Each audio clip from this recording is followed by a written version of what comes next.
Who are the best actor/director dynamic duos in Hollywood right now? Hi, I'm Jason Inman. And I'm Ashley Victoria Robinson. And we are here to talk to you about actor-director pairings. Who are some of the best ones? Who are some of the worst ones? And are there a lot of them? There probably aren't.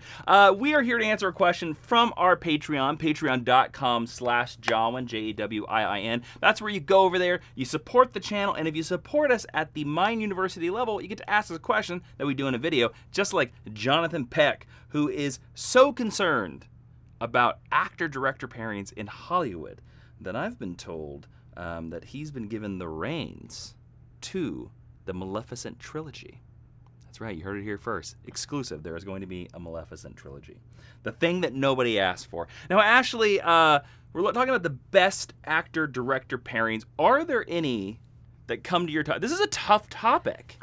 There are none that come to mind for me immediately that I am enthused about. Well, all the ones that are the most obvious are not ones that I care about. So we'll see what we can drum up. Well, I want to bring up one right out the gate. And this is one that a lot of people probably don't think about, because shockingly, people don't think about movies that were made before 1980. But spoilers! Movies have been around a long time, my friend, since Thomas Edison. That's right. Go Google it. I'm talking about what I think is one of the strongest actor-director pairings, now that I think about it, Alfred Hitchcock and Cary Grant. That's a good pair. You know, and I put these two out there because I have the list of the movies they've made together. They made Suspicion in 1941. They made Notorious in 1946. They made To Catch a Thief in 1955. And they made what I think is the best Hitchcock film, North by Northwest, in 1959.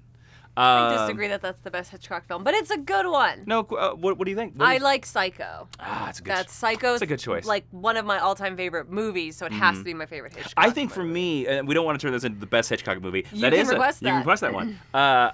For me, there's just something about Cary Grant that elevates that movie over the rest of them, and that running from a plane shot is so iconic. It's iconic, yeah.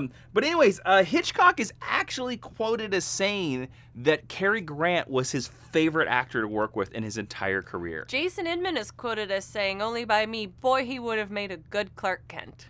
That's true. Yeah. I agree with it. We recently watched a Cary Grant movie, and you said That's right. that. That's right. He would have made a great Clark Kent. And Katharine Hepburn would have made a great Lois Lane. So like I think honestly, I think they could probably contend for the top spot. Well, it's interesting because Cary Grant, I would say most people would classify him as a comedic actor, right? Great performances in Arsenic and Old Lace, Bringing Up Baby, His Girl Friday. But when he gets into Hitchcock exposes this thing that I think is something that you see like with performances from Robin Williams and performances from Jim Carrey, that sometimes comedic actors are the best dramatic actors. Even one of the greatest living actors of our time, Tom Hanks. Tom Hanks got his start on a sitcom called Bosom Buddies, and now he's considered to be probably the greatest living actor alive right now. By some people. I would say by a lot of people. Not by Ashley. I know Tom Hanks shows up with a couple different directors on this list, so it'll be interesting if we bring that up or not. Well, okay, here's some other people that I want to talk about. Right now, there's another one that I'm going to bring up, and that is Wes Anderson and Bill Murray. They're a good pair. Well, Bill Murray has been in every single Wes Anderson film. He's sort of Wes Anderson's good luck charm. I counter that with the Coen brothers / John Goodman. Has John Goodman been in every Coen Brothers film? I think so. Where is he in True Grit? I don't know. I've seen it once. You tell me where he is in True. I don't think he's in it. If he's not in all of them, he's in the lion's He's share. in a majority of them. Yes. I mean, off the top of my head, I know he's in Oh Brother, Where Art Thou? I know he's inside Llewyn Davis. I know he's in Raising Arizona. He's in Barton Fink. He's in Barton Fink. I believe he's in The Man Who Knew Too Little. Yes. But I don't think he's in Old Country for Old Men. Old Country for Old Men. I don't think he's in that. No Country for Old Men. Excuse me. And I don't think he's in True Grit. I really don't. And then he's also not in the one Buster Scruggs. But John Goodman has nothing to do with Bill Murray, the Ghostbuster who is in Wes Anderson's film. But interesting, actually, Bill Murray actually is not in the first Wes Anderson film, Bottle Rocket, but he is in every other one. You don't have to watch Bottle Rocket. It's not that good. But Bill Murray, I think, is interesting. Again, another comedic actor that was turned into dramatic roles and been giving some of their most amazing performances. Can I give you another Please. golden age of Hollywood? Billy Wilder and Jack Lemmon. Billy Wilder and Jack. Oh, interesting. Together they made Avanti, The Front Page, The Apartment, Buddy Buddy, Irma La Dolce, Some Like It Hot, Cat on a Hot and The Fortune Cookie. Ah, that's a good choice. Which are all pretty. And then someone also has John Ford and Henry Fonda. I can't speak to that. I think a great contemporary choice is Christopher Nolan and Christian Bale. I will counter that, actually, with Christopher Nolan, Michael Caine. Yeah, that's lower down on the list. Because Michael Caine is in more Christopher Nolan films than Christian Bale.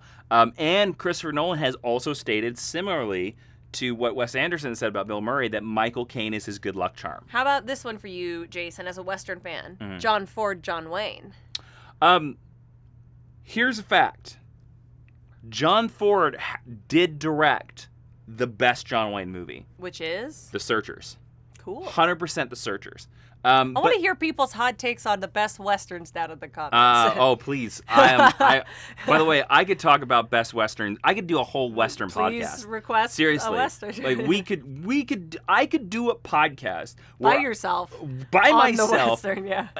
On a prairie somewhere talking about Westerns. I don't think you know how much I love Westerns. My favorite film of all time is The Good, the Bad, and the Ugly. John Ford, John Wayne is a great pick. See, speaking of Westerns, I'm going to put another actor-director cameo out there. Quentin Tarantino, Samuel L. Jackson. I think Samuel L. Jackson's best performances are in Quentin Tarantino movies. I think it started with nobody knew who Samuel L. Jackson was until Pulp Fiction. I think Quentin Tarantino made him a name. He's great in The Hateful Eight. He's amazingly, astoundingly awesome in Jackie Brown and Django Unchained. There's something about Quentin Tarantino's dialogue and directing that I think makes Samuel Jackson not just be Samuel Jackson. Because Samuel Jackson, if you let him, will just be Nick Fury all day long. Yeah. What about... Ooh, the director's name just went out of my brain. Who directed Young Frankenstein? Mel Brooks. What about Mel Brooks and Gene Wilder? Ooh, that's a good choice. Blazing Saddles, Young Frankenstein, and I think that's it. But I'll count it. I'll count it. There's another alternate with that, because we don't have many women on this list. You could also make that same argument for Madeline Kahn, Mel Brooks. Well, also, to go back to the Coen brothers, you could make the argument of the Coen brothers, Frances McDormand. Yeah, now, there is a marriage that ties that together. Sure. But they started working together before they got together. I also have been trying to figure out how to make this into a joke, but I can't pull it off. I was going to be like, Patty Jenkins / actresses you didn't know could act. But it's not as funny. It should be Patty Jenkins, Chris Pine, because she makes him actually act and actually be good in things. Speaking of actors that will fall back on their laurels unless they are prodded by a great director, Martin Scorsese and Robert De Niro. Robert De Niro's greatest performances always happen in Martin Scorsese films. There is something about the two of them. Well, except Godfather 2. Robert De Niro... Godfather 2 is great. Yeah, but it's not a Martin Scorsese movie. Oh, that's true. That's all. That's true. But Robert De Niro's best performance, I think, is somewhere between Raging Bull, Taxi Driver. It's one of, and they're both Martin Scorsese films. Also, De Niro is amazingly astounding in Goodfellas, which is also a Martin Scorsese film, which is actually my favorite Martin Scorsese film. I am surprised when you brought up Cary Grant that you also didn't bring up Jimmy Stewart, who worked with Alfred Hitchcock on Vertigo, The Man Who Knew Too Much, Rope and Rear Window. Wow. Because I know you're a big well, you know, Jimmy Stewart fan. I just hadn't got around to it. You know Okay, what I'm saying? You know, when I was working for Allie, as I called him, I call him Allie. He's a very smart man. Yeah. He likes to eat. Yeah. Yeah. That's all I got. Tell me more. Okay. Oh, you want the moon? You want the moon, Allie? I'll Yeah, put go a get rope it. around the moon and pull it down. Go get it. You have any other buddy you want to your I research? just want to in my research someone I found this on 2 different lists, and I thought it was very funny. People kept putting Clint Eastwood and Clint Eastwood, and that's not a pairing. That's one dude. And then someone else put Clint Eastwood and Sergio Leone, and I was like, oh, that's a fair counter argument. I'm gonna allow it. I'm gonna allow it. Clint Eastwood. Gonna allow it. Yeah. Yep. I'm sorry. I think Clint Eastwood directed himself in the best Clint Eastwood Western. I honestly believe this is true, and that's Unforgiven. I as much as I love The Good, the Bad, and the Ugly, I think Unforgiven is the superior film. That's fair. That's fair. Favorite and best are not the same thing. We've said it several times. My pop culture one that I want to pull that's not going to make it on any of these lists is Hugo Weaving and Peter Jackson. Because since Lord of the Rings, Hugo Weaving has been, I believe, in every single one of Peter Jackson's movies. He's not in King Kong. Okay, he's not in King Kong. But I like them when they are together. Sure. He's probably the best part of Mortal Engines. If you watch it, check out for Hugo Weaving and his sweet, sweet hairpiece. Yeah, I'm trying to think if there's anybody else. It's honestly, it's not in vogue to do that. Well, I mean, again, the list that I'm consulting here, like, there's James Cameron and Bill Paxton. That's great, sure. Well, the list that I had Steven Spielberg and Tom Hanks, and then it had Ron Howard and Tom Hanks, and then it had Steven Spielberg and Harrison Ford. See, I would put Steven Spielberg and Harrison Ford above Steven Spielberg and Tom Hanks, just because, to my mind, what the Tom Hanks Spielberg movies are: The Terminal, Saving Private Ryan, and then there's one other one, Catch Me If You Can. But those are some, with the exception of The Terminal, those 2 are like. Is that it? I think that's pretty good ones. The Terminal is not a good movie, my friends. It is not a good movie. It's a good idea for a movie, but it is not a good movie. There's also another one here. I'm seeing Simon Pegg and Nick Frost and / Edgar Wright. Oh, That's an interesting choice, if you go for the Cornetto trilogy. But yeah, I don't know, man. It's I don't know if I don't. Is there one that stands out above the rest?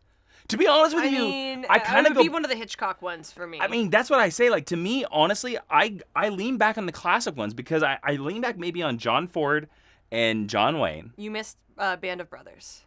Oh, it's a TV show. Well, it's on the list I consult. And they both produced on that. Spielberg didn't direct that. So I lean back on John Wayne, John Ford. Yeah. And I lean back on Cary, help me out. Cary Grant and Alfred Hitchcock. I agree. Because that director and actor pairing elevated both. I agree. And I think that's why when we're sort of trying to look at them from afar, there are lots of directors and actors who work together. Yeah. But in both of those instances, the picture is better because they both brought something to it. Well, I'm going to make a bad comparison, and I look forward to all the stupid comments on this comment.